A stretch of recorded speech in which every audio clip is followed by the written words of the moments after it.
And it's this controversial use of drones to target terrorists that has become the focus of a major UN investigation.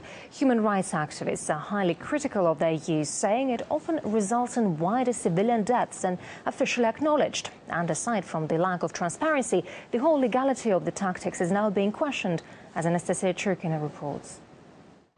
What we have going on is a group of top-notch international law specialists spearheaded by the UN Special Rapporteur on Human Rights and Counterterrorism, launching this investigation into the drone attacks carried out by the United States in recent years. They're going to be looking into the drone strikes taking place over Somalia, Yemen, Afghanistan, Pakistan, and the actions of Israel when it comes to the occupied territories. The group plans to look into from 20 to 30 specific strikes. One of the areas they're going to concentrate on are the so-called double tap strikes, where rescuers, for example, people running to save victims of a drone strike were attacked by a follow-up, or people going to funerals. This has been something that's been a big concern lately, with dozens of people dying in those incidents. So this is what they're going to look into. This is something that's going to last a while. They will look into the numbers of casualties, the identities of casualties, and really the legal liabilities that might follow. And this is something that we're not really expecting any kind of legal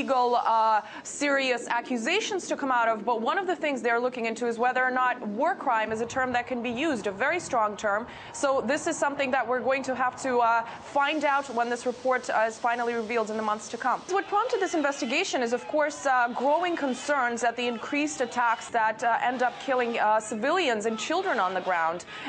This is something that's been a big concern for years. This is something that's causing huge anti-American sentiment in places like Yemen specifically, where recently in the latest drone strike 2 children were killed. And we saw a group of countries, Russia, China, and Pakistan, address the UN Human Rights Council and saying, look, we need to investigate this further. So this investigation is now being launched, and it's also, you know, the numbers really speaking for themselves. 178 children died just in Yemen in recent years, 891 civilians since the year 2004 just in Pakistan. So this is something that needs to be addressed, and the goal of this particular investigation is exactly that.